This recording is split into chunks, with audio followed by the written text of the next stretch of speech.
compartirla con sus grupos y pues con las personas que tengan a su haber.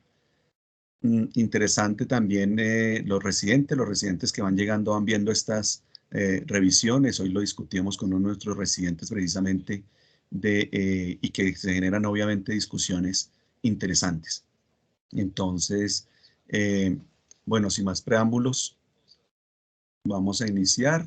Si tienen alguna duda, alguna pregunta, con mucho gusto lo resolveremos. Como yo no puedo ver la pantalla, pues o me interrumpen o lo dejamos para el final de la revisión.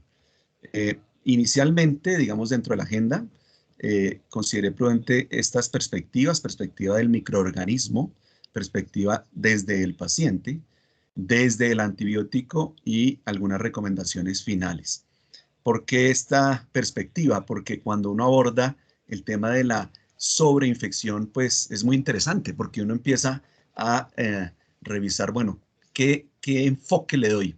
Y es difícil integrarlo, los tres enfoques que siempre debemos tener en cuenta, ¿no?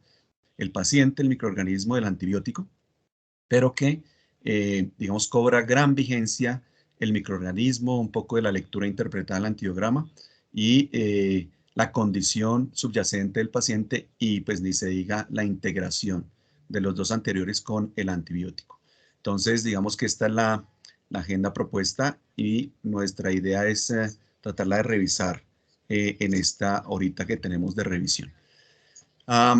Estos conceptos son importantes, importantes en el sentido de qué entendemos por aquellos gérmenes que no son resistentes o aquellos gérmenes que son multidrogoresistentes, XR o XD resistentes, es decir, extremadamente resistentes y los PAN resistentes.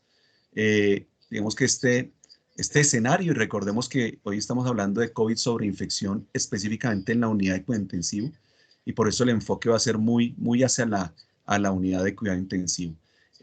Pues es lo que vivimos, es el pan nuestro de cada día, estos escenarios de multidrogo extremadamente resistentes o pan drogoresistentes. Y digamos que esta revisión reciente también nos focaliza en esas definiciones.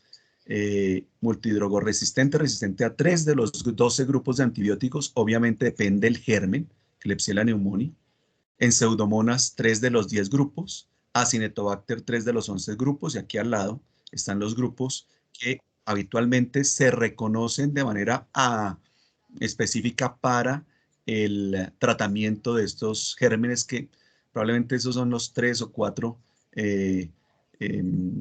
jinetes que le vamos a llamar de oscuros, digamos, dentro de este proceso de tratamiento, que son los que más tenemos problemas de resistencia. Deberíamos incluir obviamente el Enterobacter cloacae, Ormaechi, pero en esta revisión, fíjense cómo nos dicen 3 de 10 multidrogos resistentes para Klebsiella, Pseudomonas 3 de 10, 3 de 12, perdón, Klebsiella, 3 de 10 Pseudomonas y Acinetobacter 3 de 11. Cuando hablamos de X o extremadamente resistentes, 10 u 11 de los 12, es decir, tenemos dos alternativas o una. En Pseudomonas 8 o 9 de los 10 y obviamente en Acinetobacter 9 o 10 de los 11. Entonces, tenemos al menos una o dos alternativas de grupos terapéuticos cuando hablamos de extremadamente resistentes, y cuando hablamos de pan drogoresistentes es que es resistente absolutamente a todo, y ya pues en diferentes escenarios clínicos y en reportes de caso, etcétera, etcétera, se han revisado estos aspectos. Muy bien. Vamos a hablar un poco, entonces, desde la perspectiva del microorganismo y revisaremos un poco de los gram positivos, los gram negativos, y yo siempre digo en las revistas y cuando estamos en el escenario clínico, probablemente el gram positivo no es el gran problema. Hoy para nosotros el gran problema se llama el gram negativo. Y ya lo vamos a ver esencialmente por qué. Y bueno, todos los días lo estamos viviendo diariamente. Sin embargo, para el gram positivo, nos llama la atención que paulatinamente y específicamente en estafilometrino resistente, las MIC van creciendo paulatinamente, progresivamente, y que nos llevan a estar muy atentos y sobre todo porque tenemos fallas terapéuticas que probablemente podemos estar previniendo o estar muy atentos en este sentido. Lo decimos porque obviamente una resistencia total a la vancomicina en nuestro país en términos generales no existe, es decir, cuando tengamos una MIC mayor de 8 en estafilometrino resistente y resistencia total a vancomicina, pues alarmarnos, ¿no? Obviamente. Esto se describió en 2014, como se menciona aquí, y es el primer caso en Brasil y se levantaron todas las alertas y si ustedes recuerdan por allá en 2014, pues todo el mundo alertas porque si apareció en Brasil, probablemente pueda aparecer en el resto de Latinoamérica. Unos a 300, pero que paulatinamente lo que hemos visto es que la vancomicina, a pesar de utilizarla, sobreutilizarla, hay veces utilizarla mal, subdosificarla, sobredosificarla, bueno, todo lo que nos pasa diariamente con la vancomicina en un contexto tan complejo como es el paciente crítico, pues es un antibiótico que todavía tiene vigencia, todavía lo utilizamos, todos los días pensamos en este antibiótico y pues claramente hay que tenerlo y optimizarlo permanentemente. También vemos cómo aparece este término de heteroresistencia y que este término inicialmente lo teníamos para una MIC de 2, luego aparece una MIC de 1.5 de heteroresistencia y digamos que lo interesante en 1.5 es que los puntos de corte que nos dan los sistemas automatizados, pues no predicen ese, nos da 1 o 2, 0,5, 1, 2 o 4, y 1,5 no, desafortunadamente. Entonces ahí es donde uno dice, bueno, ¿cómo lograr y cómo revisar esta parte? Para llegar a el término de heteroresistencia, que es lo que estamos viendo cada vez más, digamos, cada vez más se presenta, y donde no podemos identificar ese 1.5 cuando nos dan un reporte fenotípico. De todas formas, digamos que lo ideal y es cuando tenemos esa duda específica entre este paciente tiene una MIC de 1 en vancomicina, un estafilometrino resistente, una MIC de 1 en vancomicina, pues uno diría, bueno, ¿qué debemos hacer? Y lo recomendado claramente es llevar a este, digamos, a revisar específicamente el ITES. Un ITES donde, pues prácticamente nos dice la MIC. Recordemos que, por ejemplo, en nuestra institución se puede pedir sin ningún problema, ¿no? Pues se cobra como un antibiograma y se solicita como un antibiograma y simplemente en observaciones es el ITES, pero que evitamos probablemente muchas veces fallas terapéuticas. En pisos hemos tenido la oportunidad de solicitar el ITES y pues hemos visto ya la presencia de 1.5 en esta MIC y obviamente nos obliga a irnos un poquito más arriba, dependiendo obviamente digamos el sitio de infección, etcétera. Estamos hablando específicamente de linezolid o daptomicina, o en algunos casos ceftarolina, o en otros donde uno dice, bueno, el paciente está estable, trimethoprim-sulfa, que hoy por hoy probablemente tiene una característica importante en gram positivos específicamente, y estafilo aureus, tanto meticilino como heteroresistente a banco. Entonces, tenerlo presente, voy a hacer un aspecto que aquí me quedó esto al fondo para presentárselo. Miremos, este es un ejemplo que puede ocurrir. Es un ejemplo que habitualmente utilizamos, cómo nos reportan y obviamente uno hace todo la lectura interpretada rápidamente y da unos pasos específicos, pero dentro de esos pasos encuentra que es un estafilometrino resistente, ¿cierto? Y que obviamente nos hacen falta datos como el DITES, de pronto uno llama al laboratorio o sale simplemente el test de inducción de resistencia a la clindamicina y si es positivo, pues es un estafilometrino resistente con ese patrón hospitalario. y encuentra uno vancomicina en 2, sensible. Claro, esto no puede ocurrir en un programa de optimización de antibióticos, es decir, desde el laboratorio esto se debe reportar como resistente y un asterisco, claramente, así el sistema nos lo diga como sensible y obviamente obliga a utilizar otras alternativas porque puede suceder que si no hay un buen entrenamiento en este aspecto, pues se tome la decisión de continuar con vancomicina o iniciar vancomicina si el paciente tiene oxacilina, por ejemplo, y sale este tipo de reportes, e inmediatamente pues hay que ver o cefazolina, dependiendo del sitio, probablemente esto es una infección urinaria.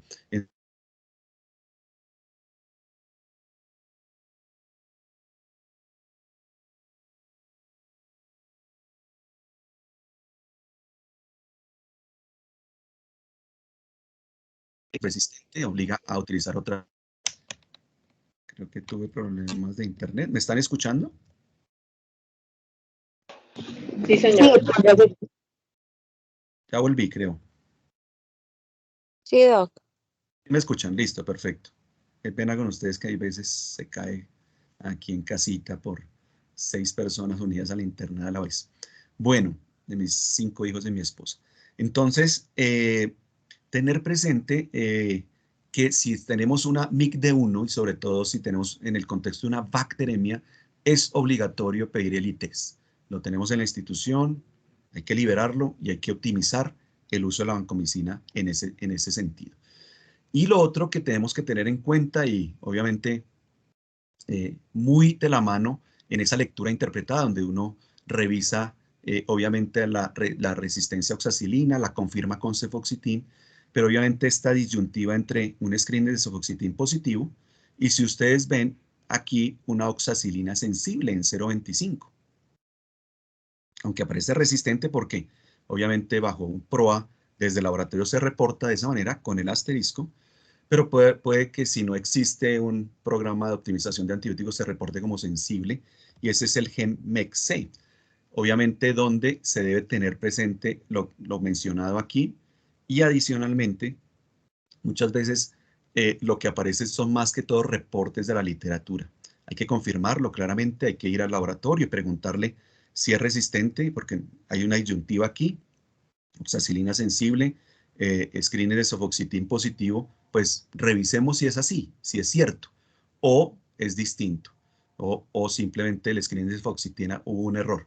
Pero si es confirmado, en el momento en que se nos confirma, pues estamos en presencia de un gen MEC-C, que habitualmente lo que tenemos es un gen MEC-A para meticinos resistentes y que lo importante también es que debe ser reportado como resistente a oxacilina y mirar otras alternativas terapéuticas. Claramente, nuevamente reportan vancomicina en 2 sensible, ¿sí? Y nuevamente, lectura interpretada del antiograma, esto es heteroresistente, no se debe utilizar vancomicina y nos vamos a otras opciones terapéuticas claramente definidas. Miren cómo tanto en el antiograma anterior como en este trimethoprim-sulfa cobra gran vigencia y recordemos en el contexto de un paciente estable lo tenemos.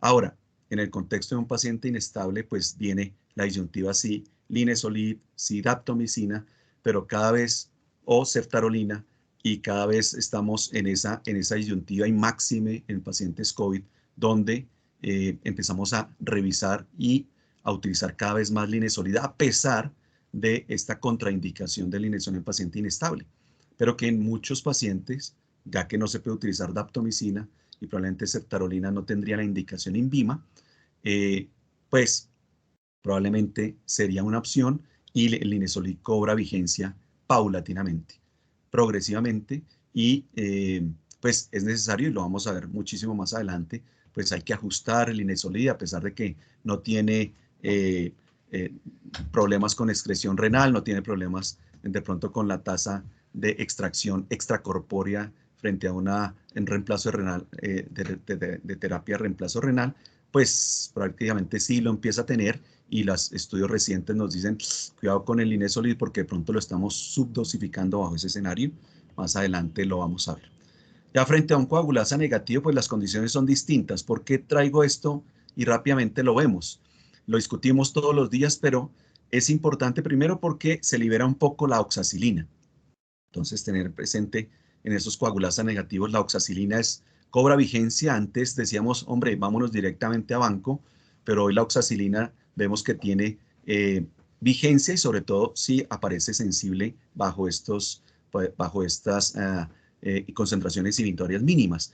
Y lo otro importante es no confundir la MIC, la heteroresistencia al coagulasa positivo, con el coagulasa negativo, porque muchas veces dentro del contexto de la lectura interpretada se mira el coagulasa negativo, MIC de banco en 2 y de una vez dicen resistente y se van a otras opciones. No, porque en este caso la banco no cumple esta condición de heteroresistencia en el coagulasa negativo y hay que tener en cuenta que es resistente en MIC mayores de 8 para estos gérmenes. Entonces, tenerlo presente y obviamente es otro contexto para, digamos, traerlo a esta discusión específicamente.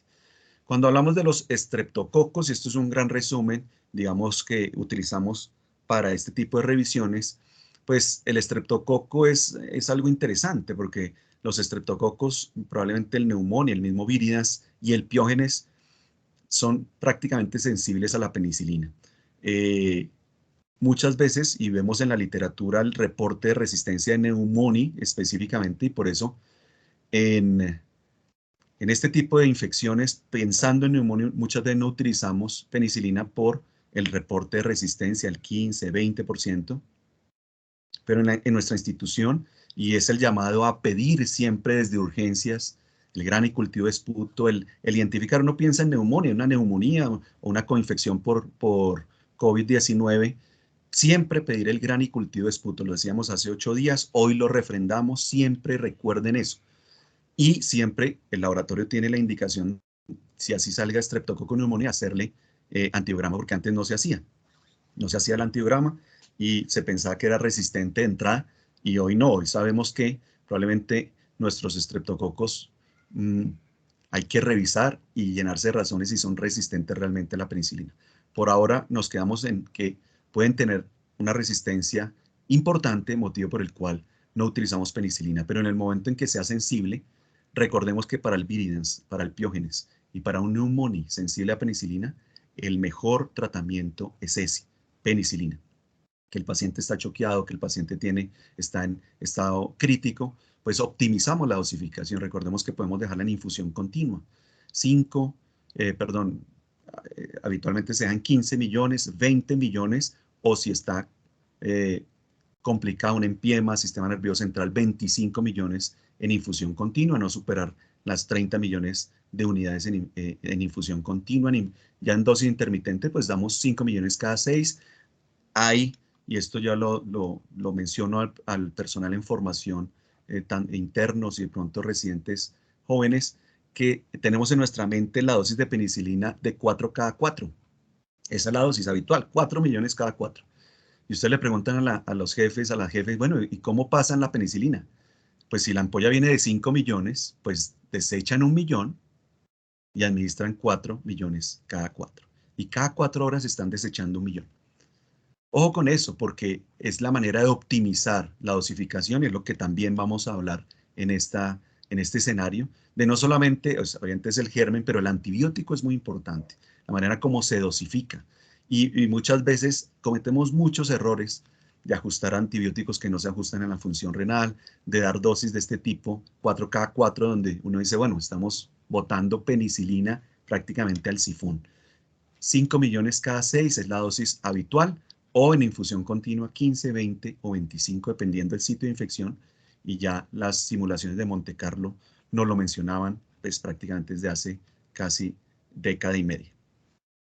Cuando ya nos vamos un poco a los enterococos, pues esto es otra dinámica totalmente distinta, y por lo menos hablando de nuestra institución, y recordemos que esto es para la clínica y esto es un trabajo que hacemos directamente para nuestra institución, la Clínica de la Universidad de La Sabana, probablemente en otra institución es Palermo, Nueva o otra Samaritana, puede ser un tanto distinto, pero nuestro enterococo fecalis es en un 95%, 98% sensible a la ampicilina.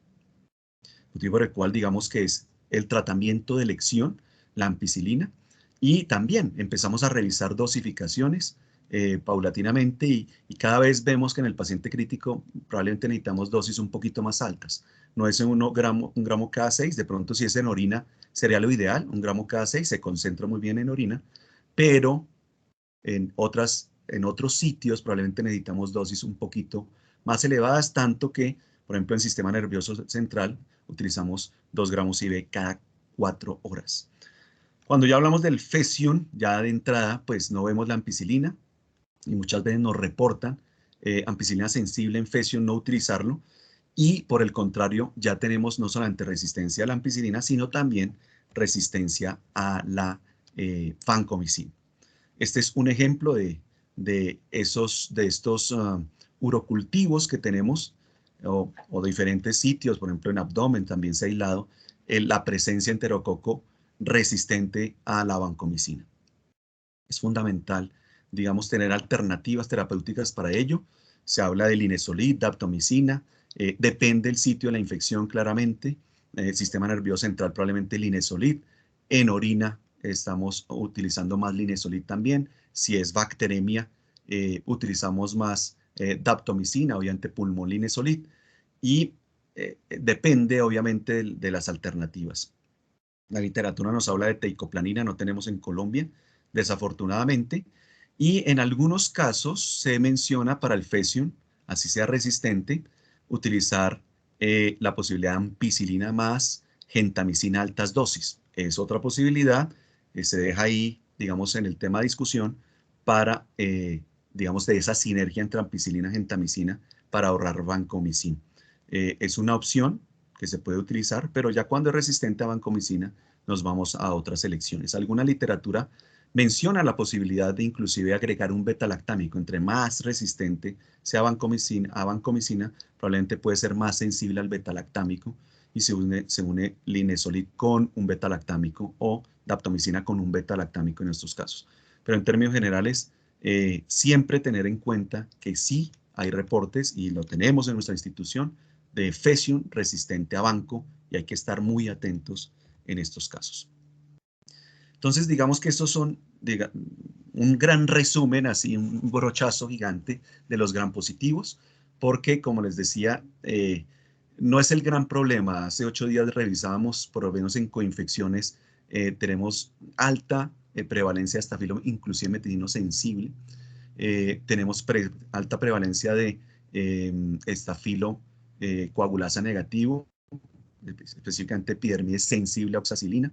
Hay momentos en donde uno dice, bueno, esto es probablemente una contaminación, pero en algunos casos ya pasa de una contaminación a una verdadera infección, sobre todo en bacteremia. Pero entonces, tenerlo presente y obviamente ya nos metemos a los gram negativos. Y en los gram negativos, indiscutiblemente hay que mirar todo el tema de beta-lactamasas, tanto serino como metalo. Dentro de la serina, las A, las C, las D. Y dentro de la serina A, fijemos cómo se diferencian cada una de estas. Y probablemente las más importantes es la resistencia tipo TEM, tipo ASHB. Tenemos las BLE, específicamente las CTX, que se están empezando a reportar. Y obviamente las carbapenemasas tipo KPC o tipo SME, principalmente KPC. Estas son, en términos generales, las serina, la serina tipo A, la serina tipo C, pues estamos hablando de las AMC específicamente, que podemos hablar como constitutivas y no constitutivas.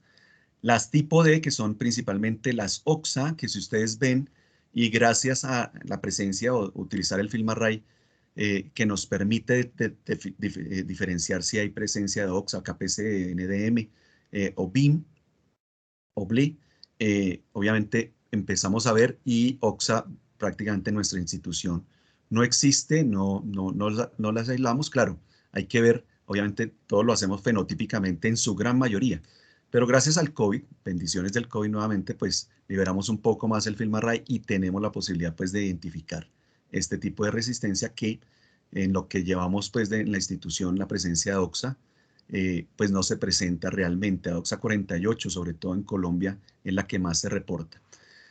Y las metalo, que definitivamente sí se reportan y cada vez las vemos más, en donde específicamente en nuestra institución son tipo BIM. Tanto que, ustedes saben, publicaciones nuestras de la serie de casos que hemos tenido de multiresistencia, sobre todo en pseudomonas, pues a pesar de ser ácido, EDTA negativo, ácido borónico positivo, que uno inmediatamente dentro del contexto fenotípico diría es una KPC, lo cierto es que se comporta eh, y al llevarlo al tema molecular, tiene KPC y tiene BIM, sobre todo en nuestras pseudomonas. Entonces, el ver el EDTA negativo no es prenda de garantía en pseudomonas en nuestra institución. Eso está publicado por nuestro grupo de investigación en Antibiotics del año pasado y claramente pues debemos resaltarlo y tenerlo presente. No significa ácido borónico positivo EDTA negativo que sea una KPC. Puede ser KPC junto con BIM. Y eso es muy, muy, muy importante. Y de pronto lo hemos visto en el contexto ya del FilmArray, donde nos reportan KPC-BIM paulatinamente, y no solamente en Pseudomonas, sino ya empezamos a ver en Enterobacter, principalmente Cloacia. Entonces, tener presente esto, digamos, esta división, y que nos ayuda adicionalmente, pues, desde el punto de vista farmacológico también, a tener una expresión hoy por hoy. Pues, estos son los 4 jinetes de la muerte, se le puede llamar así, oscuros, que mencionamos anteriormente, y el doctor Juan Pablo Horcajada de Español, él nos mencionaba esto, es de una presentación que él hace en una de sus conferencias muy interesante, porque son estos los que tenemos grandes problemas: pseudomonas, Acinetobacter, Enterobacter y en general enterobacterias. Para nosotros pseudomonas, para nosotros enterobacterias, enterobacter específicamente, y cada vez menos Klebsiella, aunque hemos visto resurgir de pronto un poquito la Klebsiella multidrogo resistente, pero es menos. Años atrás teníamos más Klebsiella, hoy tenemos más pseudomonas, enterobacterias. Afortunadamente no tenemos Acinetobacter como en otras instituciones, y esto hay que tenerlo también presente. El Acinetobacter hay que cuidarlo y que no se quede en nuestra institución. Lo analizamos en una ocasión anterior de un paciente que tuvimos con Acinetobacter rápidamente fallecido en las primeras 24 horas. Se aisló Acinetobacter en casi todos sus líquidos corporales, y veíamos que venía de otra institución. Obviamente, alerta máxima y con mucho cuidado para que la Acinetobacter pues no esté en nuestra institución, y no está, afortunadamente. Pero el resto sí, y hay que tenerlo presente y obviamente diferenciarlo. Esto es rápidamente un algoritmo que nosotros hemos propuesto para una lectura interpretada del fermentador de la glucosa como E. coli, Klebsiella y Proteus mirabilis. Esto es simplemente para hacerlo y para, como hemos dicho, como leemos un antibiograma, de igual manera una lectura interpretada de un gran positivo tipo E. coli, Klebsiella o Proteus, cefalosporinas de tercera generación o Astreonam, mirar si son sensibles o no, mirar ampicilina sulbactam, si es resistente, probablemente es una penicilinasa de alto techo, y hay que mirar si es resistente también a tazobactam. Inmediatamente miramos tazobactam, pero si es sensible y sensible al resto, pues es un patrón usual. Ya mirando tazobactam o ácido clavulánico, miramos si es sensible o resistente, y después, si es sensible, cefalosporinas de primera o segunda generación, principalmente primera generación, para diferenciar si es una cefalosporinas. Ahora, si es resistente el tazobactam, pues nos vamos a las cefalosporinas de primera, si es sensible, si es ILT, si es resistente, es BLEA. Esta diferenciación es muy importante entre tazobactam y ampicilina sulbactam, porque la literatura nos menciona eso, nos menciona que probablemente son las aminopenicilinas más el sulbactam, que es el patrón de resistencia tipo IRT, tipo TEM, pero lo que sí vemos en nuestra institución es que el 60% de nuestras E. coli son resistentes a ampicilbactam, y que literatura reciente cada vez mayor nos soportan cada vez más que el inhibidor que debemos testear es el clavulánico, posteriormente el tazobactam y finalmente el sulbactam. Entonces, claramente el IRT está sobre tazobactam o ácido clavulánico. Claro, en nuestra institución la orina no se testea para tazobactam, desafortunadamente. Entonces nos toca hacer otras estrategias para identificar. Ahora, si es resistente, miramos cefoxitin, si es resistente a las cefalosporinas de tercera o Astreonam, es una BLE, y miramos el cefoxitin. Si es sensible, persiste la BLE, si es resistente es un AMC, y aquí seguiría, miramos los carbapenémicos. Y de acuerdo con el carbapenémico, pues miramos si es una carbapenemasa, obviamente miramos el test de inhibición de carbapenémicos, o es una OPRD, una cierre de porinas, si es sensible a cefepime o piptazo resistente a carbapenémicos. En ese caso, opción terapéutica claramente cefepime y piptazo, así sea resistente a los carbapenémicos, porque es un cierre de porinas específicamente para los carbapenémicos, y obviamente este test de carbapenemasa pues nos ayuda mucho en esa diferenciación. Entonces, estos son ejemplos específicos, porque claramente aquí ampicina sulbactam es resistente, piptazo es sensible. No podríamos decir que esta es una IRT, ¿cierto? Es una penicinasa de alto techo, de acuerdo con el doctor Livermore, por ahí en 2002, donde él mencionaba esto del bajo techo, alto techo. Pero cuando ya vemos algo como esto, pues esto sí es una IRT. Ampicina sulbactam resistente, piperacina tazobactam sensible y cefalosporinas de primera generación sensible. Esto lo hago rápido y simplemente es para centrarnos en la importancia de la lectura interpretada y esta revisión desde el microorganismo. Digamos, todo el tema de BLEA, BLE, AMC es muy importante. Y en la lectura interpretada del antigrama, miremos esta Klebsiella, que es reportada como BLE específicamente, pero cuando uno mira las MIC de Astronam, bajas de cefoxitin, baja de ceftazimina clavulanato baja, de ceftriaxona baja, etcétera, etcétera, uno diría, bueno, ¿y qué pasó aquí? Porque fue reportada como BLE y probablemente uno tendría que ir al laboratorio y especificar y decir, bueno, ¿por qué no está el sistema que nos lo está reportando? Y obviamente llenarse de razones si esto es una BLE, porque obviamente cambia radicalmente el tratamiento. Porque todas las R, si ustedes ven acá, excepto el de la piptazo y el de la ampicsulbactam, en este caso probablemente sería una IRT, pues nos dicen que es multisensible. Y una cosa es tratar una IRT y otra cosa es tratar una BLE. Y hay que llenarlos, obviamente, de razones. Aquí lo que tenemos, pues obviamente aquí ya es Astronam resistente y miramos cefoxitin sensible. Es lo que llamamos una típica BLE. Y aquí hay otras opciones terapéuticas muy interesantes que empezamos a ver, porque BLE no significa carbapenémico. Hay como 7 opciones antes del carbapenémico. Está el trimetoprim sulfa, mírenlo acá, inclusive es sensible. Trimetoprim sulfa, muchísimo más costo efectivo, no presionamos carbapenemasas, etcétera, etcétera.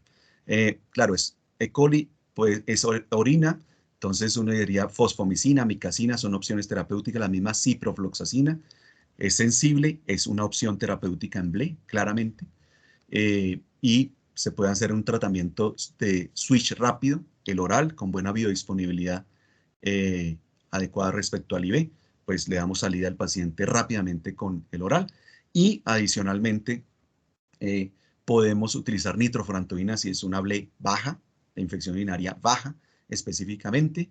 Y digamos que son opciones terapéuticas generales, y la tigeciclina si no fuera orina.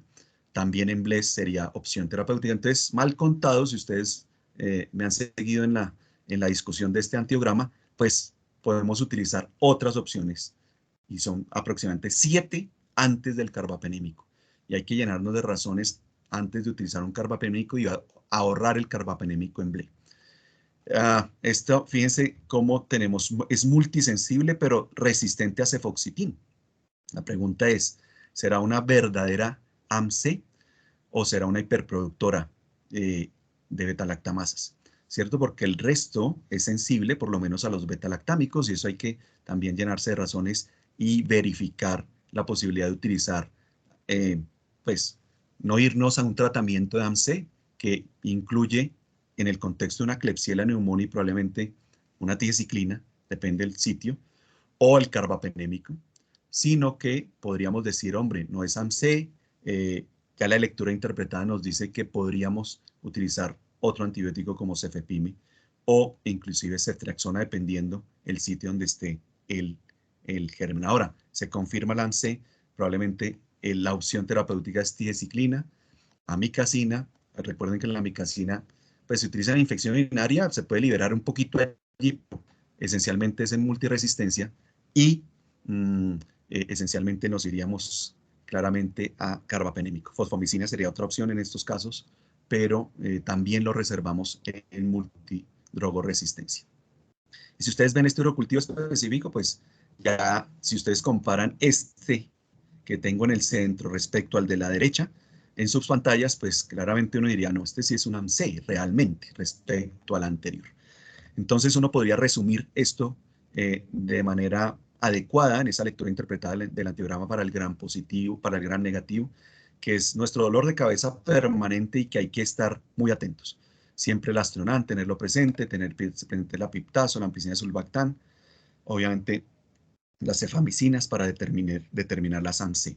Y esto es un poquito más amplio, donde está las AMC propiamente dicha, las hiper-C, las carbapenemasas tipo A, tipo B. Aquí hay un error. Bueno, esta literatura donde el astronauta debe estar sensible a las clase B, clase D, etcétera, etcétera. Aquí se corrige ese error, pero es un buen resumen de cada uno de los antibióticos y cómo fenotípicamente podemos determinar el mecanismo de resistencia y obviamente irnos al tratamiento. Este tipo de clasificaciones de las beta-lactamasas nos permiten de una vez orientar el tratamiento entre IRT, BLEA, BLE o AMC y rápidamente lo podemos hacer. Este es otro ejemplo donde uno dice, bueno, ¿qué miro acá, no? Si todo está en resistente, todo. Pero tenemos un EDTA positivo y un ácido borónico negativo reportado posteriormente. Entonces uno dice, bueno, esto es una metalo carbapenemasa y qué opciones terapéuticas empezamos a tener. ¿Por qué? Porque esas metalo que cada vez tenemos más, cada vez, y como le insisto, aparecen más tipo BIM específicamente en nuestra institución, KPC junto con BIM específicamente, casi no tenemos, IMP tampoco, SIM tampoco, y como les digo, publicado nuestras series de casos de multidrogoresistencia y llevándolo a el seguimiento, digamos, molecular, pues son BIM, pues qué opciones terapéuticas paulatinamente empezamos a tener. Y nos metemos a un grupo específico de nuestras dificultades diarias. Tenemos las pseudomonas específicamente, la Klebsiella, KPC, tenemos, de pronto vamos a hablar algo, unas palabras que no es nuestro problema, Acinetobacter, pero en otras instituciones sabemos que sí es un gran problema. Pero aquí tenemos los diferentes mecanismos de resistencia y, digamos, otros factores a tener en cuenta cuando nos enfrentamos a pseudomonas. Indiscutiblemente, piperacina, tazobactam, cefepime son la línea base. Alguna literatura menciona ceftazime, recordemos que ceftazime nosotros no tenemos innovador. Ahí de pronto, y si es necesario utilizar ceftazime, es genérico, o el uso de carbapenémicos específicamente. Aquí incluiríamos también el doripenem, que no está aquí, y que alguna literatura nos dice que es muchísimo más estable que el meropenem, inclusive, para el tratamiento de ciertos pacientes. Entonces están todos estos mecanismos de resistencia y obviamente la gran producción de carbapenemasas y, como les digo, KPC-BIM es nuestro clon específico. Este es el cierre de porinas específicamente y donde este mecanismo OPRD o OPRM existe y obviamente siempre en lectura no es por al ver el carbapenémico resistente de una vez nos vamos a ceftazima viactam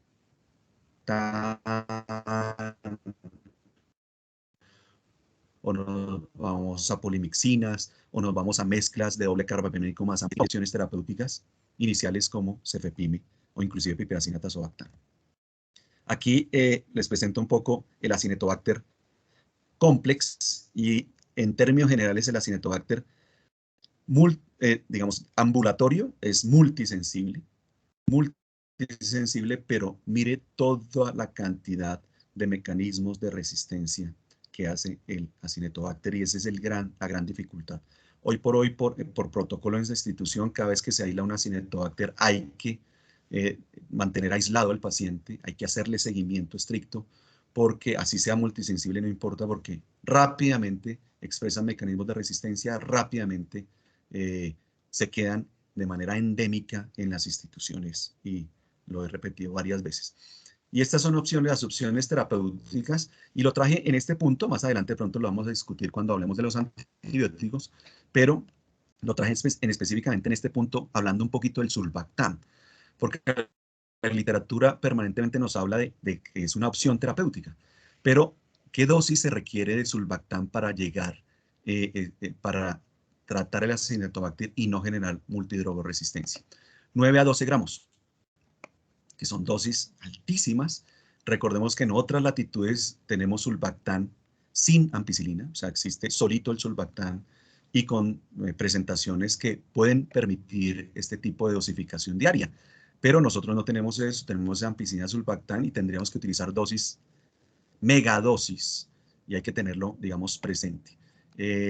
Claramente, si el paciente tiene tasas de renales comprometidas, pues probablemente ampicilbactam podría sí ser una opción, porque el sulbactam allí presente en la ampicilina sulbactam sin ajustar la dosificación podría ser una opción. Hay que tener en cuenta el que se acumula la dosis, obviamente, de ampicilina, y eso puede generar dificultades. Y aquí tenemos otras alternativas terapéuticas, pero indiscutiblemente cobra vigencia la tigecyclina frente al Acinetobacter. Cobra vigencia, obviamente, amicacina, el carbapenémico, obviamente, la fosfomicina en estos casos, pero aquí tenemos colistina y polimixina. Aquí ceftazimab avibactam no, que es el que tenemos disponible. Estaríamos pendientes de cefiderocol, que es una opción, plazomicina, probablemente, pero que claramente no tenemos disponible, y que tendríamos solamente opciones terapéuticas como esta. También para el personal en formación que nos acompaña, aquellos médicos jóvenes o que van a salir o que están ejerciendo en este momento su medicina general o son residentes bastante jóvenes, cuidado con la fosfomicina. La fosfomicina es un antibiótico que tenemos que cuidar mucho.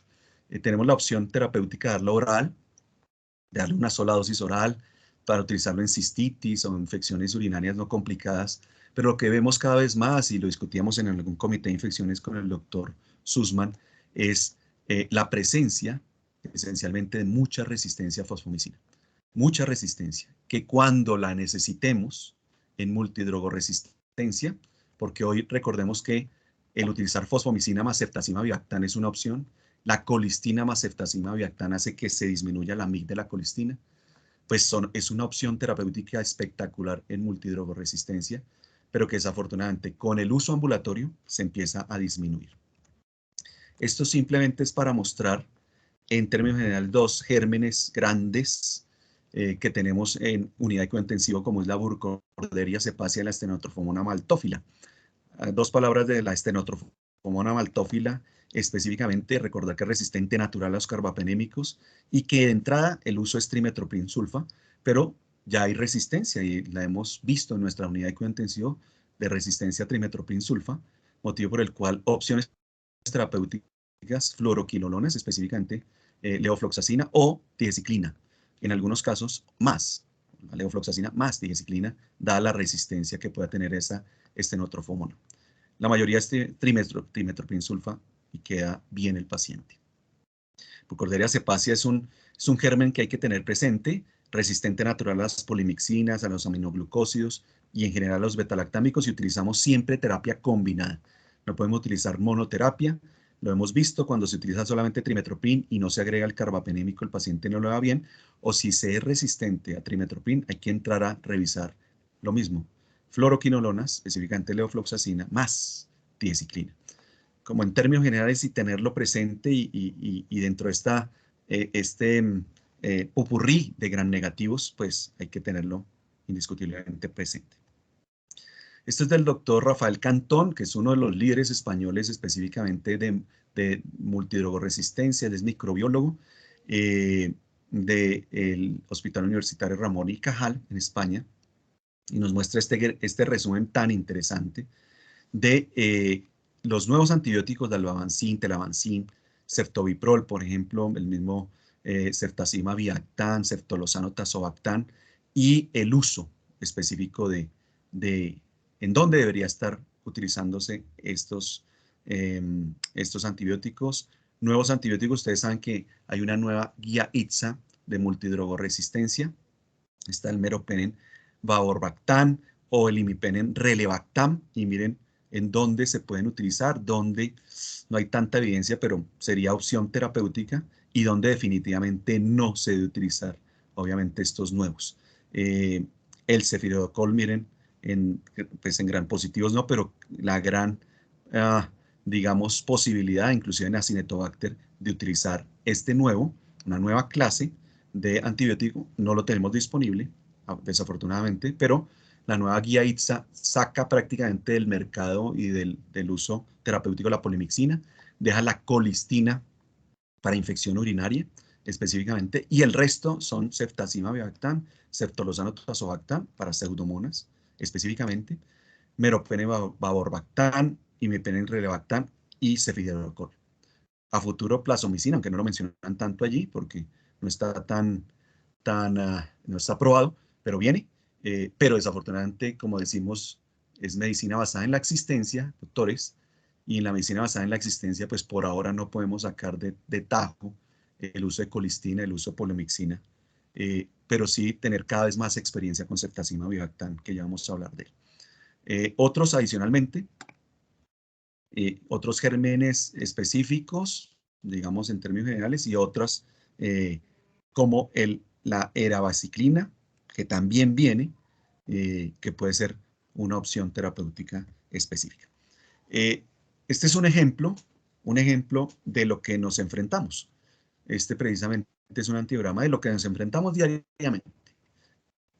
Entonces tenemos un enterococo fecalis que, lo hemos dicho, este paciente tiene una secreción traqueal con 1 por 10 a la 6, significativo, y tiene un compromiso por COVID, y adicionalmente tiene este cultivo que es representativo en un paciente que se ha deteriorado, y donde tenemos una pseudomonas multidrogoresistente, donde empezamos a ver, bueno, ciprofloxacina empieza a tener una opción terapéutica junto con el fecalis, y podría ser una opción que le sirva a los dos, ciprofloxacina en este caso, ¿sí? Habitualmente no utilizamos tanta cipro en gram positivos, pero dada la condición del paciente podría ser una opción. Pero fijémonos en donde colistina sería otra opción, pero si nos apegamos y cada vez vamos hacia la seguridad del paciente, pues diríamos, hombre, sería Aztreonam, ya que es una metalocarbapenemasa. Aztreonam sería una opción, pero es intermedia. Y aquí es donde uno dice, bueno, si es intermedio Aztreonam, dejamos solamente Aztreonam o reforzamos. Y pues viene la discusión específicamente de el avibactam. Es un inhibidor de beta-lactamasa incluyendo el BLE, AMC y carbapenemasa tipo KPC, no activo frente a metalo. Pero digamos que lo interesante aquí es que muchas veces, al ser intermedio Aztreonam, pues el uso de Aztreonam en este caso se complica, y por eso probablemente empezamos a utilizar o combinar el Aztreonam con avibactam ceftazidima en estos casos, porque siendo, digamos, resistente a Aztreonam o intermedio a Aztreonam, puede existir la presencia de una AMC en ese paciente, el mecanismo de expresión genética. Conclusión, hay que reforzarlo con avibactam por estos casos. Y muchas veces nos dicen, ¿por qué solamente no utilizan Aztreonam siendo sensible? Ojo, porque ahí pueden existir expresiones de BLE-AMC que hay que tenerlo presente, y son resistentes solo al Aztreonam. Por eso la mezcla avibactam-Aztreonam.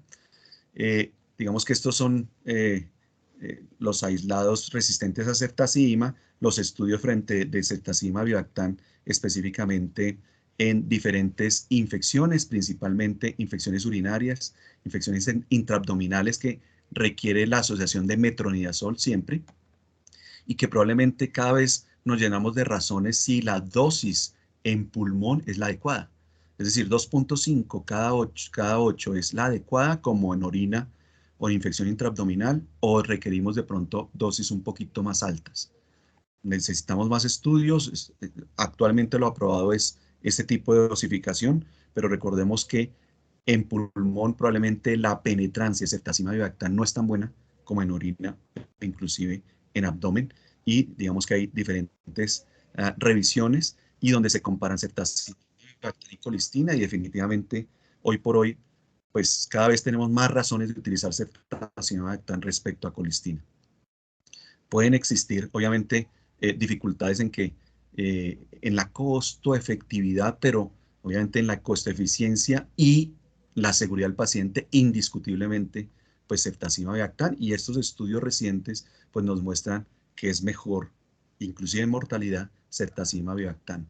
Y teniendo en cuenta que nosotros tenemos no solamente KPC, sino BIM, así el ácido borónico sea negativo, ojo con el utilizar adicionalmente Astronan. Por eso esa mezcla ceftazidima Bactan Astronan y Astronan a dosis altas de 2 gramos cada 8 también. Y es un refuerzo simplemente de lo que he dicho, porque es mezclar la Bactan con Astronan en estos casos, por un lado para las metal o por otro lado para las BLE, o inclusive para las AMC o las CTX. Esto tenerlo presente y digamos como una conclusión y tenerlo adecuadamente, digamos, en la mente. Fijémonos que hemos discutido el germen. Nos vamos a meter rápidamente, progresivamente, ya al paciente. Esto todo lo conocemos, prácticamente aparece en Lancet, aparece en Drugs, aparecen diferentes revisiones donde nos dicen, mire, el estado crítico cambia todo, el volumen de distribución amplía, la concentración plasmática cae, y obviamente al principio el paciente requiere dosis de carga, requiere adicionalmente el seguimiento, ojalá por niveles terapéuticos, pero obviamente al principio tenemos un bache donde se disminuye la concentración plasmática de estos pacientes y en algunos casos si ya entran en disfunción renal en el tiempo, pues hay que ajustarlo dependiendo. Con terapias de extracorpóreas estamos viendo lo mismo, más adelante lo vamos a discutir un poquito, pero así tenga terapia extracorpórea inicial tempranamente, siempre la terapia extracorpórea barre el antibiótico y hay que tener presente dosis altas, dosis adecuadas en este tipo de pacientes, obviamente en este contexto. Entonces, vasodilatado, gasto cardíaco aumentado, hiperdinámico, debilidad capilar aumentada, obviamente le estoy administrando líquidos, aumenta el volumen de distribución, incrementa la tasa de filtración glomerular en las primeras 12 a 24 horas, el contexto de hipercatabólico, hipoalbuminemia. Conclusión, estos pacientes tienen concentraciones plasmáticas caídas y estos antibióticos son los que se disminuyen. Este paciente en estado crítico claramente necesita de estos antibióticos, dosis de carga, dosis altas, porque, digamos, bajo estos nuevos conceptos PKP que más adelante vamos a ver, no solamente hay que tener en cuenta el tiempo sobre la MIC, sino la concentración mínima sobre la MIC. Y eso es muy importante en antibióticos, lo vamos a ver un poquito más adelante. Cuando hablamos de otros aspectos como falla renal, falla hepática, pues hay que tener en cuenta si hay que ajustar o no los antibióticos. Probablemente los antibióticos hidrofílicos hay que ajustarlos, pero los lipofílicos cada vez nos dicen la literatura, ¿será que necesita dosis de carga en los lipofílicos? Probablemente no. ¿Y será que necesitan ajustar a la dosis a función renal? Probablemente la cipro, por ejemplo, es uno de los más estudiados. La ciprofloxacina tiene otros mecanismos, o sea, si el paciente tiene un problema de falla renal, se empieza a metabolizar por vía hepática. Conclusión, ¿necesito ajustarlo? Ese es un tema que cada vez vemos que la dosis de ciprofloxacina debe ser alta, 400 cada 8 horas, o la dosis ambulatoria 750 cada 12, porque la cipro sí que la hemos utilizado mal desde el principio. Anteriormente, algunos de ustedes ni habían nacido, se utilizaba 100 cada 12, luego 200 cada 12, o ya lo llevamos en 400 cada 8, que es la dosis que se debe utilizar la ciprofloxacina, con todos los bemoles. Hoy se hacía una revisión en el caso clínico terapéutico del Servicio de Farmacología Clínica de la prolongación del QT, por una de nuestras residentes precisamente de cuidado crítico que rota en este momento por farmacología clínica, y toda la discusión de la prolongación del QT, y ojo con la cipro, ojo con la clindamicina en esta prolongación. Este es simplemente un resumen de los hidrofílicos que definitivamente necesitamos dar dosis de carga en esos primeros momentos de reanimación, que no se nos olvide, y obviamente otros antibióticos que por su condición PKPD, alta unión a proteínas, por ejemplo, tiempo de vida media alto, que no es lo ideal utilizarlo en este contexto de reanimación, pero si es necesario, pues también hay que dar dosis de carga, así no sea hidrofílico el antibiótico. Es un resumen ya de hace 10 años, pero que cobra vigencia y tenerlo siempre presente, porque el hidrofílico hay que desarrollar allí. El lipofílico, por ejemplo, lo tenemos aquí distribuido como la lincosamina, las fluoroquinolonas, donde su volumen de distribución no cambia esencialmente, pero sí hay que dar unas dosis buenas, adecuadas, ¿cierto? Y lo que les decía ahorita, ¿será que se disminuye la dosis de diprofloxacina, teniendo en cuenta que en falla renal la cipro puede incrementar su excreción hepática? Es un tema que hay que revisar y probablemente medir niveles terapéuticos, que sería lo ideal. Ya en el contexto, cuando hablamos de pacientes con problemas de multidrogoresistencia, pues terapia temprana siempre ante el shock, terapia antibiótica temprana, tan pronto como sea adecuado o prudente, probablemente dentro de la primera hora, hora y media. Algunos estudios dicen que si uno se acelera en darle un antibiótico y lo escoge mal, hay que llenarse razones y para eso tenemos una horita para darle el antibiótico, pero no más allá de 2 horas. Terapia combinada en multidrogoresistencia siempre, ¿cierto? Tener en cuenta todos esos cambios cinéticos que empezamos a ver y obviamente antibióticos nebulizados. Eso es un gran capítulo independiente porque nos dicen probablemente colistina, probablemente toboramicina, Astreonam, que se ha utilizado de manera nebulizada, se puede utilizar. Y fíjense que ya en multidrogoresistencia necesitamos tener otras condiciones que se tienen en cuenta aquí. O sea, hay que hacer diagnóstico molecular, terapia combinada, altas dosis, ajustar de acuerdo con la creatinina, o sea, la depuración de creatinina, tanto para arriba como para abajo. Vamos a verlo más adelante, cómo se afecta esto en hiperfiltrantes.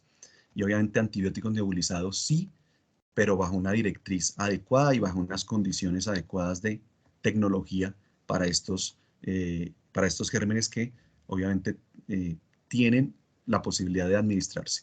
También la administración intratecal es fundamental.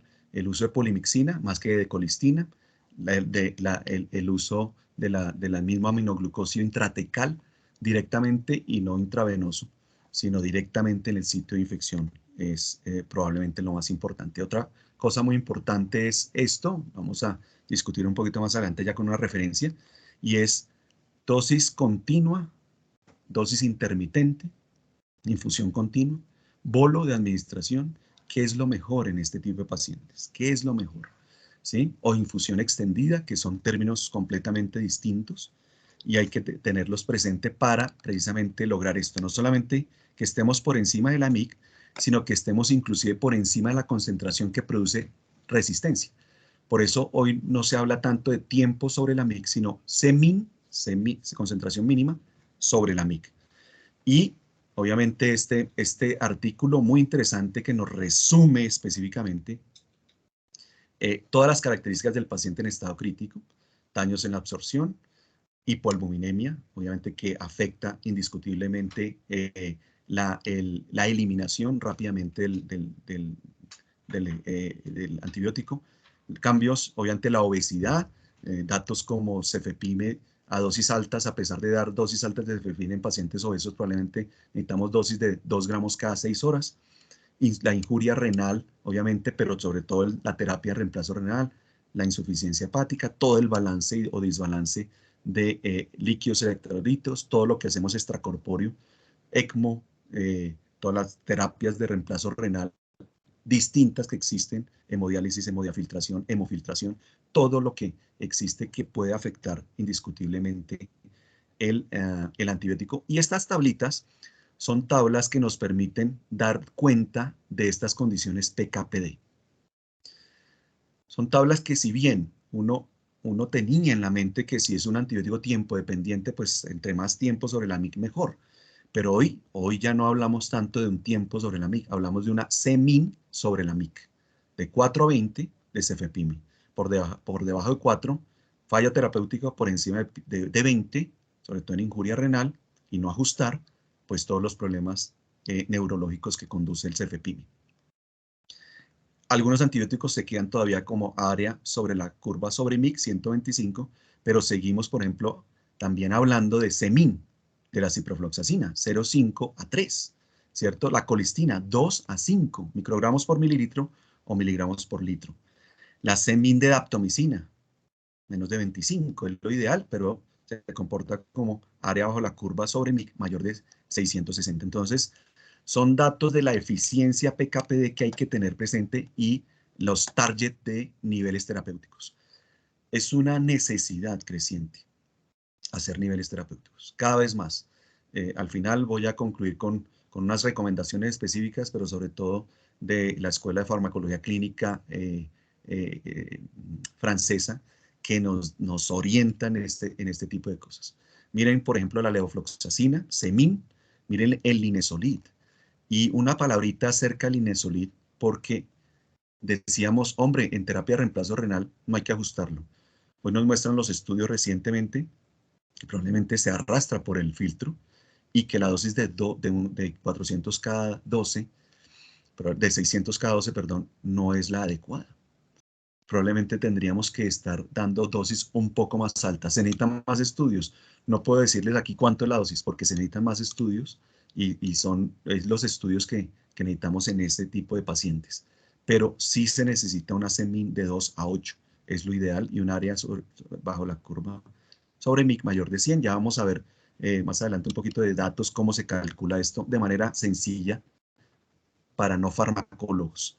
El ajuste de PKPD para no farmacólogos. Meropene, semin de 44, siempre por encima de la MIC. Si se sube 44, produce todas las alteraciones neurológicas y hay que tenerlo presente. Habitualmente utilizamos dosis altas de meropene en 2 cada 8, pero cuidado con la función renal. Ojo con la función renal porque se nos olvida la función renal, ajustamos todo menos los antibióticos. Cuidado con esto. Piperacilina también, trimethoprim sulfametoxazol, y bueno, ahí está la tigecyclina, ahí está la misma área sobre que aparecen aquí y que bajo una dosis intermitente, como utilizamos hoy por hoy en la unidad, desafortunadamente es nuestro ideal utilizar la vancomicina en infusión continua, pero hoy tenemos un medicamento que es genérico que no nos da la garantía para dejar la infusión continua, motivo por el cual nos toca darlo en 3 horas y obviamente ya el Semin y el Cemax de la banco cobran vigencia antes de la cuarta dosis, posterior a la cuarta dosis y mirar cómo es el Semin y el Cemax para ajustarlo. Bueno, y aquí el tema de voriconazol y traconazol, que eso se lo dejaríamos al doctor Sussman para dentro de 8 días cuando revisemos todo el tema de sobreinfecciones por el tratamiento de sobreinfecciones por hongos específicamente, y tiene también unas características PKPD muy interesantes y hay que tenerlas presentes. Y hoy por hoy es mandatorio, por ejemplo, medir voriconazol, es mandatorio y es un tema que discutiremos dentro de 8 días. Bueno, esto se ha discutido permanentemente, aparecen artículos, dicen que sí, que no, etcétera, etcétera, si es verdad o no, versus infusión extendida. Bueno, extendida versus intermitente. Recordemos una diferencia rápidamente. La extendida es cuando o damos una dosis a la dosis del antibiótico en 3 horas, 4 horas, como el carbapenémico, o dar un cefepime en 2, 3 horas, o una piperacina tazobactam, no en la infusión continua para 24 horas, sino en 3 horas. Esa es la infusión extendida. Versus la infusión intermitente, donde pues se da en 30 minutos, inclusive en 10 minutos en algunos casos. Indudablemente en mortalidad, esto hace parte de todo un metaanálisis específico. En mortalidad, pues nos lleva a decir que sí o sí vamos hacia la infusión extendida. En el tiempo o en la estancia hospitalaria en UCI, a favor de la infusión extendida. En la duración del antibiótico parece que no tiene ninguna proceso, digamos, ninguna incidencia. Hablemos un poco de todos estos reemplazos renales, tanto que miramos y cuáles son las alternativas que tenemos específicamente. Y aquí tenemos diferentes maneras, digamos, hemofiltración venovenosa continua, Lo otro es hemodiálisis venosa continua. En la unidad hay que tener en cuenta cuántos litros por hora se hacen esa hemofiltración, 1 o 2 litros, porque el ajuste de la osificación es completamente distinto en este tipo de pacientes. Claro, estamos en la discontinua, o mejor, una terapia de reemplazo renal continuo, ya se llame hemofiltración, hemofiltración o hemodiálisis, dependiendo, pero cuando es continua esta terapia de reemplazo renal, obviamente, si ustedes comparan y revisan, pues las dosis son dosis altas, son dosis adecuadas. Discutimos cada vez más, doctor, pero son dosis altas de 8, inclusive algunos mencionan hasta 10 miligramos por kilo, específicamente así el paciente no esté en terapia de reemplazo renal. Miremos la dosis de piracea tazobactam. Sí llama la atención que nosotros utilizamos 4.5 cada 6, en cambio aquí utilizan 4.5 cada 8.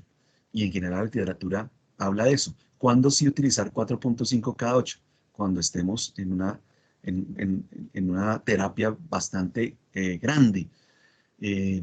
Pero bueno, es un tema de discusión porque hoy por hoy sí o sí estamos recomendando 18 gramos en infusión continua, pero cada vez nos dicen probablemente la dosis es más baja de lo que estamos recomendando y es la dosis habitual e internacionalmente aceptada. Siempre la dosis de carga de vancomicina, siempre, y fíjense las dosis que podemos utilizar de 500 a 700 cada 12, o aquí ajuste de acuerdo con los TDM.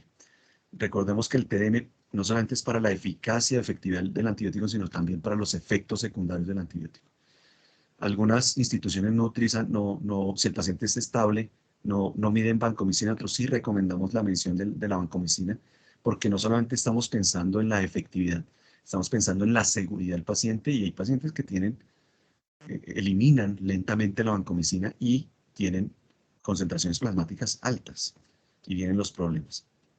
Bueno, ¿y qué pasa adicionalmente con la manera de administrarlo? Miren esta revisión bastante reciente, interesantísima, donde nos muestra, venga, tenemos una terapia de reemplazo renal continuo, ¿cierto? Y cómo se administra el antibiótico.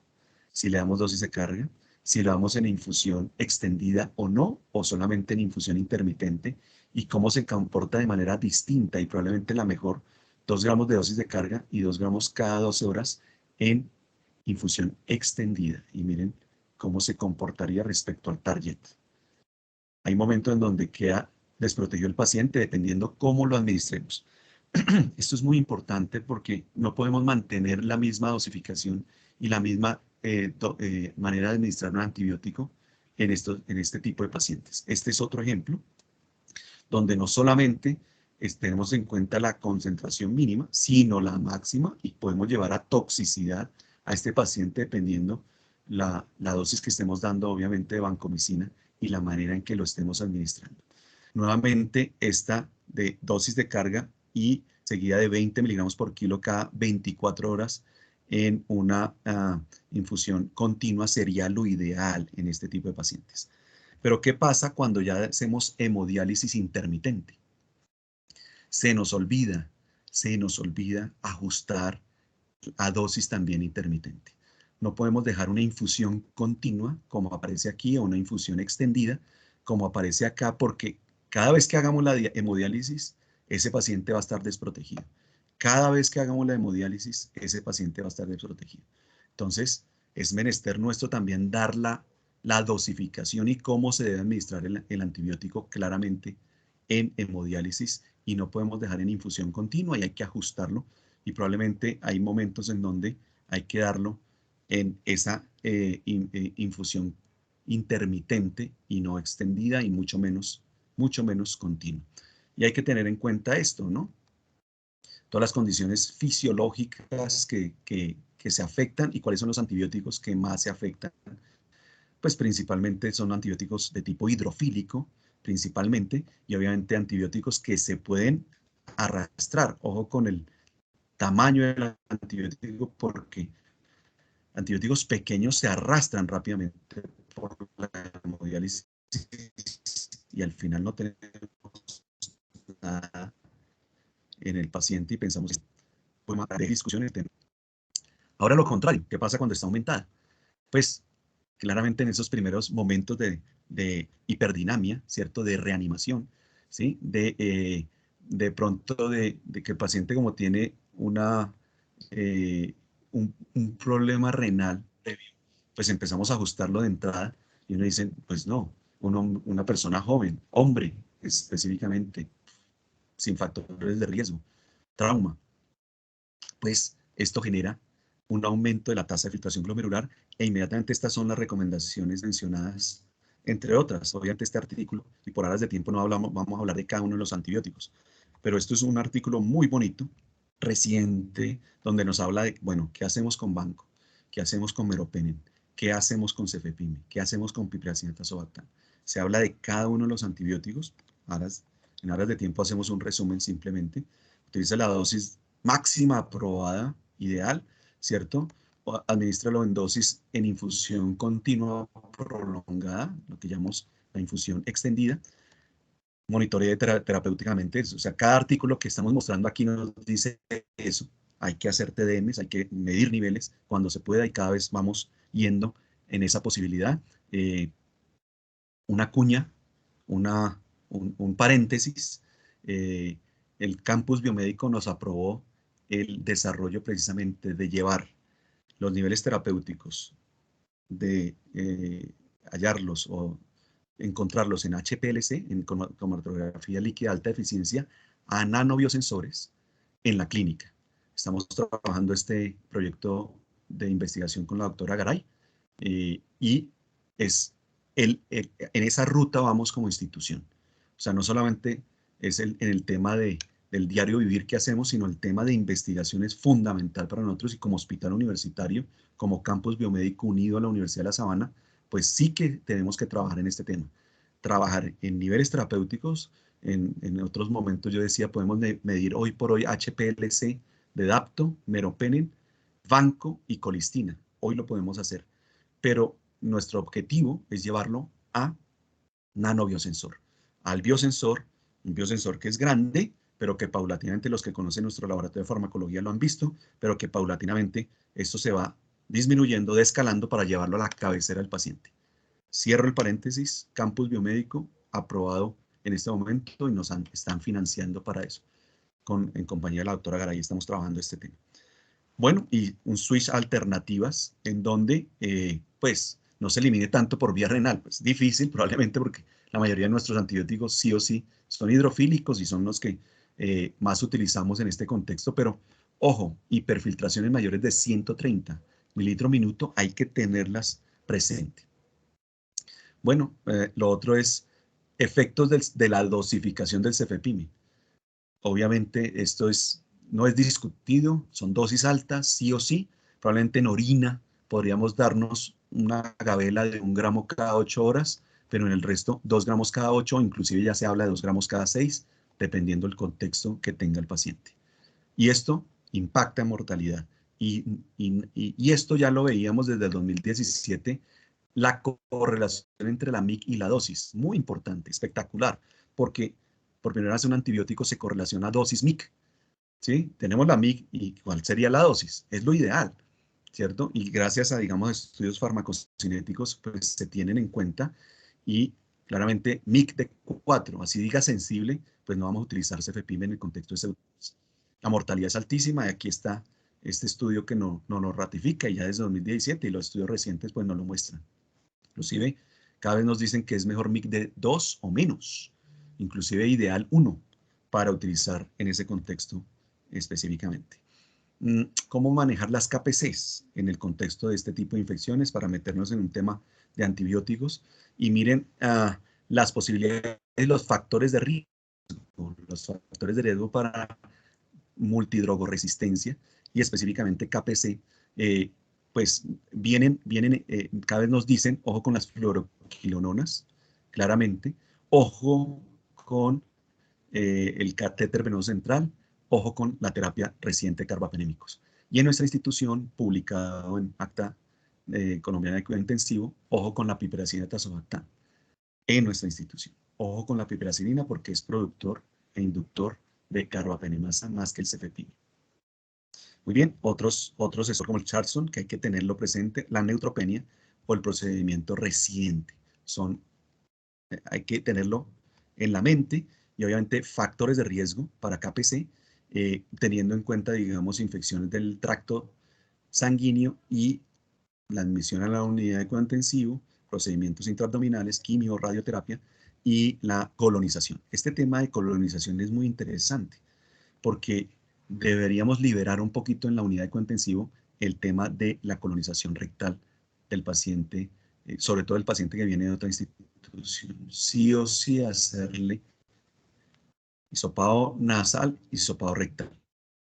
Está filometino sensible, metino resistente o adicionalmente la presencia de KPC. Y estas son las que van muy de la mano a la disponibilidad de cada institución, van muy de la mano también de la ceftazima viactam, claramente, o el uso de fosfomicina o el uso de tigeciclina.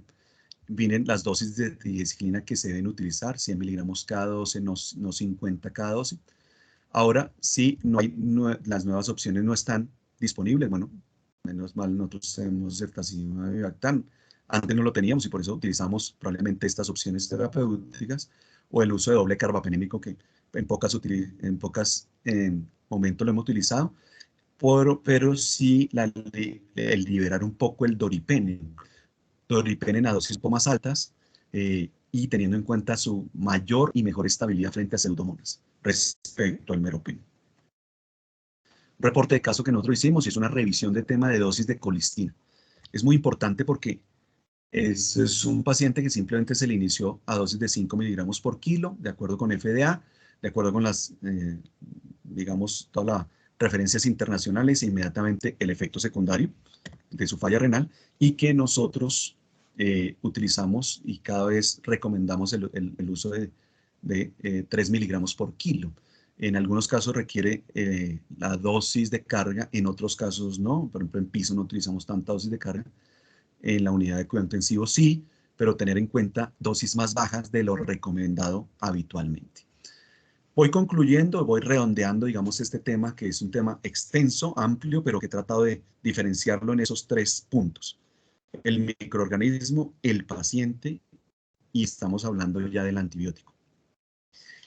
Y esto es un trabajo muy bonito porque vamos a desarrollarlo con Presenta, que era el Sánchez que rotó hace menos de 15 días con nosotros como fellow de infectología y es, bueno, que esto hace parte de una tabla grande, gigante, que estamos nutriendo permanentemente de esa penetrancia de los antibióticos a los diferentes tejidos. Pero yo quiero destacar indiscutiblemente piperacina tazobactam respecto a cefepime en pulmón. Era una de las preguntas que nos hacía el doctor Sussman a finalizar la revisión de la semana anterior. Y hoy por hoy, cinéticamente, por penetrancia, mucho mejor cefepime que piperacina tazobactam. Piptazo induce hipocalemia, falla renal, cuando se utiliza con banco sobre todo, e induce carbapenemasas. Cefepime de por sí también puede inducir, pero no de la manera como lo hace piperacina tazobactam. Y piperacina tazobactam cada vez vemos que cinéticamente, y hay comparaciones específicas entre los dos, cabeza a cabeza, nos muestran, y obviamente de penetrancia en el líquido, donde nos muestra realmente que es mucho mejor cefepime. Obviamente tenemos la posibilidad de ver el meropene. Esto es, como les digo, una lista gigantesca. Y no solamente allí, sino en sistema nervioso central, en hueso y otras partes, abdomen, orina, etcétera, etcétera. Es una gran tabla que en algún momento podemos compartir. Obviamente está disponible para que el que lo necesite y obviamente nutrir, porque esto es un tema de decisiones informadas de acuerdo con el antibiótico. Muy bien, finalmente lo que les decía de cómo hallar el porcentaje de tiempo sobre la MIC y es simplemente utilizando esta fórmula. Es una fórmula simple, sencilla, inclusive se puede programar en un Excel sin ningún problema y tiene en cuenta el volumen de distribución, tiene en cuenta la dosis. Claramente sería el volumen de distribución del paciente. Lo que pasa es que no lo tenemos. Nos tocaría el volumen de distribución teórico, pero sería del paciente, lo ideal. ¿Cuál es la MIC? Fíjense que metemos la MIC tiempo de vida media del antibiótico sobre logaritmo de 2, esto es una constante por 100, sobre la dosis de inicio. Digamos que esto es en términos generales, y el AUC sobre la MIC también lo podemos hacer, y se puede determinar para cada antibiótico en cuánto estamos en AUC sobre MIC, y en tiempos muy interesante, porque diariamente lo podemos estar haciendo y diciendo, este paciente sí está cumpliendo los parámetros cinéticos o no.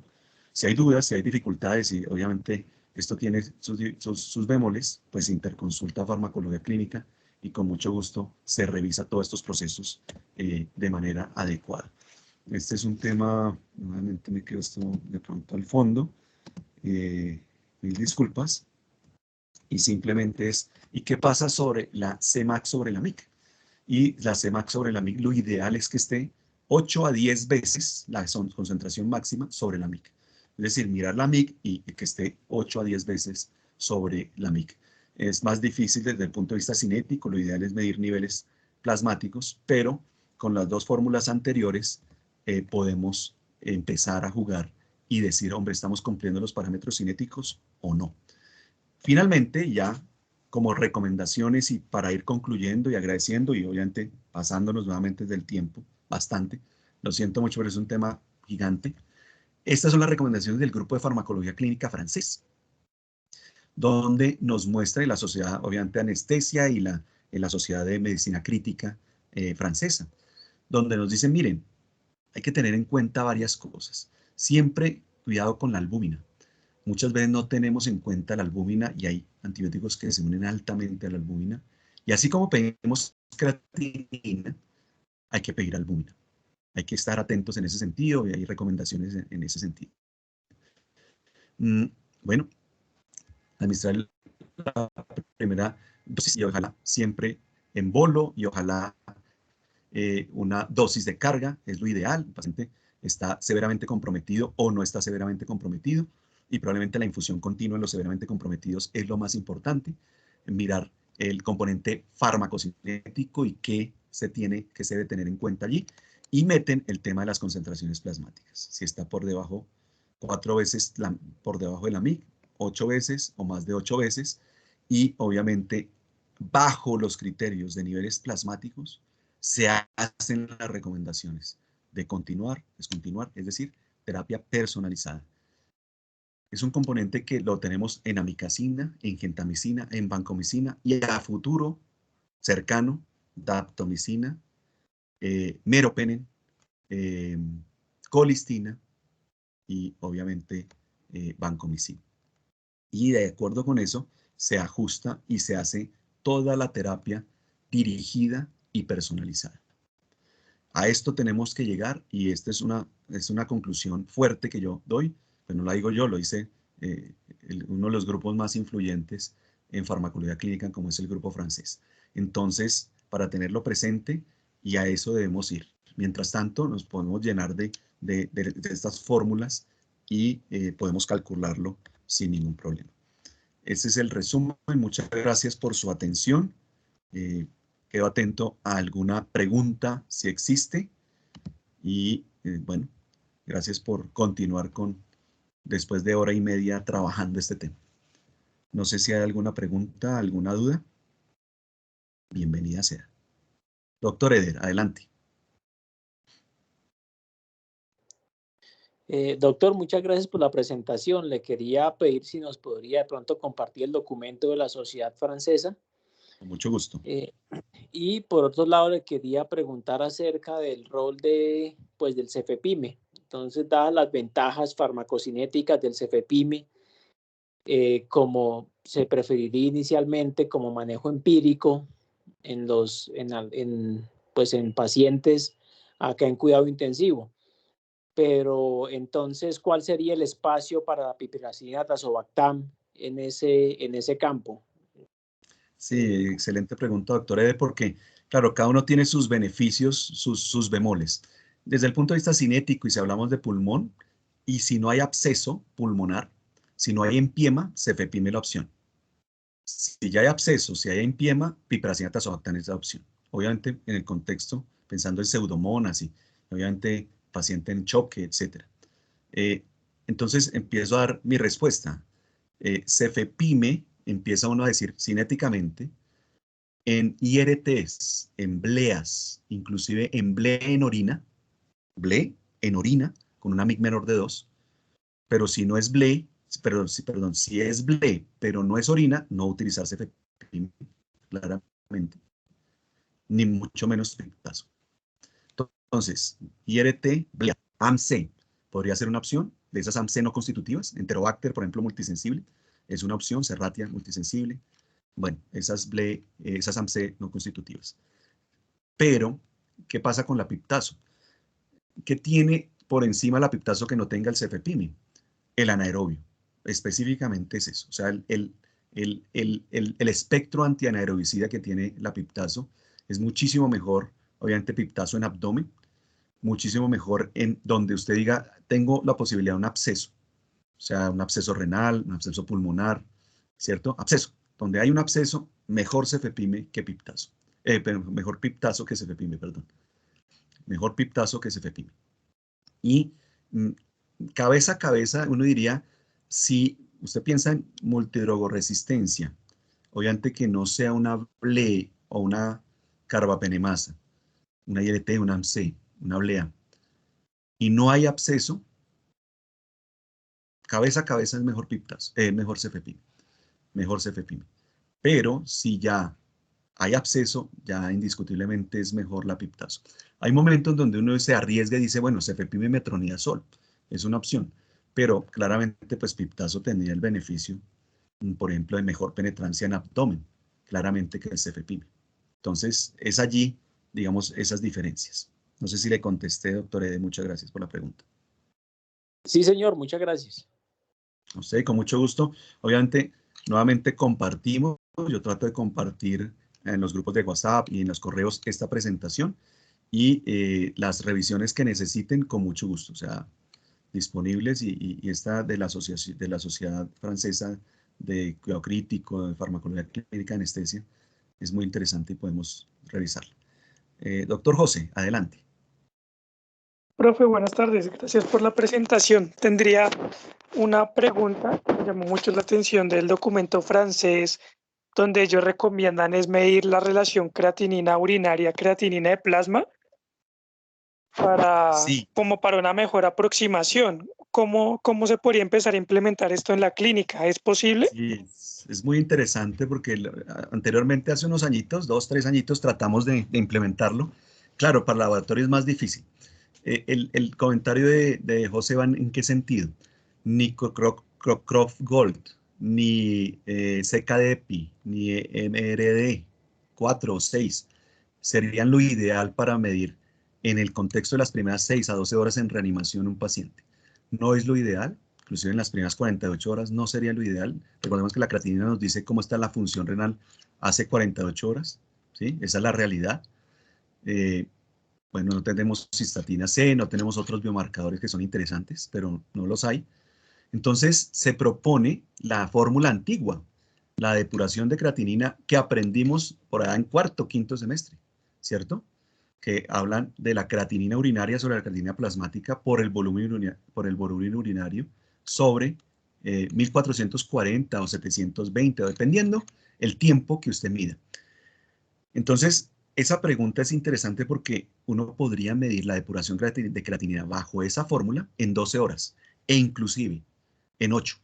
Uno podría decir, hallemos la creatinina urinaria, miramos la creatinina plasmática en 8 horas. Medimos el volumen urinario en 8 horas y eso sí nos da una verdadera relación de la función renal de ese paciente. Es una de las recomendaciones que ellos hacen y que obviamente en el contexto probablemente actual de sobresaturación hay que mirar cómo lo implementamos y sobre todo en el laboratorio, porque el laboratorio inmediatamente divide entre 1440. 1440 son 24 horas llevado a minuto, pero si uno hace 12 horas o inclusive 8, pues ya no son 1440, no son 1440, sino 720. Entonces hay que explicar eso, o por lo menos tener los datos primarios. ¿Cuánto es la creatinina urinaria? ¿Cuánto es la creatinina plasmática? ¿Cuánto fue el volumen urinario que no podemos medir? Y ya hace uno los cálculos a la fórmula antigua como se menciona habitualmente. y eso sí nos da el dato específico de la depuración de creatinina de ese paciente. Esa es la recomendación. Igual pasaremos el artículo, que es muy interesante, esas recomendaciones. No sé si le contesté, José. Sí, profe, muchas gracias. A usted. María Paula. Hola, doctor, gracias por invitarnos a estas charlas. Doctor, una pregunta. En esos pacientes COVID, post-COVID, que están haciendo fiebre y que uno sospecha sobre infección, el rendimiento del FilmArray en sangre, si es costo efectivo, porque si sale en una hora para dirigir mejor la terapia, teniendo en cuenta todos, digamos, todo ese riesgo de microorganismos resistentes, ¿estaría válido o mejor esperar los hemocultivos? Por ahora nosotros no lo hemos contemplado. ¿En qué sentido, María Paula? Y gracias por la pregunta. Primero, tú tienes que tener el germen ya aislado, digamos, pues por lo menos que haya pitado el hemocultivo. Una vez haya pitado el hemocultivo, tú lo llevas al FilmArray y tienes el reporte. Pero es que nosotros tenemos MALDI-TOF, y al tener MALDI-TOF, esto se da el reporte también rápidamente. ¿Me explico? Es decir, el MALDI-TOF te lo da en 2 horas, el FilmArray en 6. Entonces, por eso, para nosotros no es costo efectivo. Hay momentos en donde se demora. Ustedes dicen, pero ¿cómo así pitó y nada que nos dicen? Y no que tenemos maldito, ¿y por qué no nos dicen? Sí, porque muchas veces en el proceso de aislamiento de transporte o de reporte del caso, porque obviamente Malditov no está en nuestra institución, está en MEDERI, como centro de referencia a compensar, pues allí es donde pues viene esa dificultad en el reporte, en los tiempos de reporte específicamente. Pero por eso no lo hemos liberado específicamente en nuestra institución. Pero me lleva a decir, María Paula, que sí lo hemos liberado en sistema nervioso central. O sea, hoy por hoy, si tú pides un líquido cefalorraquídeo, debes pedir, bueno, un líquido cefalorraquídeo que sea infeccioso, claramente, en búsqueda de infección, debes pedir un FilmArray. Eso sí es costo efectivo. ¿Por qué? Porque mientras sale el cultivo, mientras claramente se aísla, se demoran 48 a 72 horas, y es más costo efectivo en 6 horas un FilmArray que no una terapia triconjugada o tetraconjugada, que hay veces nos vamos a tetraconjugada en ciertos pacientes cuando hay meningoencefalitis y mayores de 50 años. Entonces, tetraconjugada por 4 días, 3 o 4 días mientras sale el cultivo. Y muchas veces nos dice negativo. Entonces uno dice, este paciente tendría más bien es una encefalitis y nunca le inicié ciclovir. Bueno, cuidado con eso y sí, hoy por hoy, líquido cefalorraquídeo y obviamente una ira inusitada. La ira inusitada se puede obviamente utilizar, pero por ahora en sangre no.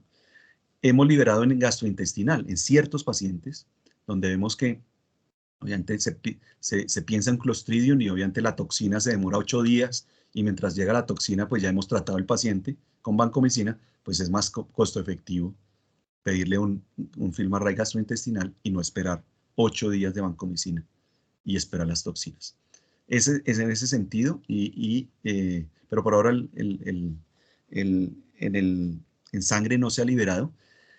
Y hay un tema de discusión que probablemente vamos a revisar en el Comité de Infecciones de la próxima semana, y es cuando el FilmArray te dice, ojo con esto, KPC, o te dice CTX, o te dice VIN, y el cultivo te muestra el mismo microorganismo multisensible.